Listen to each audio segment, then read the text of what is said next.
లో ఒక ఎన్టీఆర్, ఏఎన్ఆర్ రాజ్యం వెళ్తున్న దశలో తెలంగాణ నుంచి ఎక్కువ మంది వచ్చేవారు కాదు, దూరం అయ్యేది కాబట్టి. ఇది ఆ దశలో కొద్దిమంది మాత్రమే అక్కడికి వెళ్ళి సక్సెస్ అయ్యారు.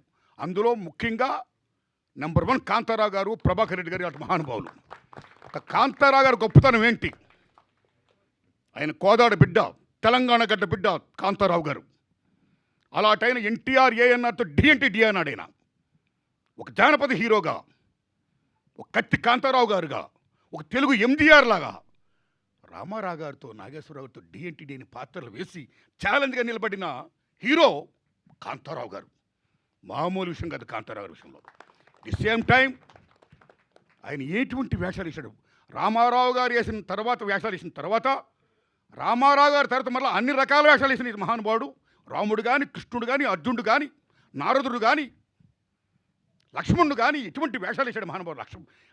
అటువంటి మహానటుడు కాంతారావు గారు అవార్డు నాకు ఇచ్చినందుకు నా జన్మ ధన్యంగా నేను భావిస్తున్నానండి.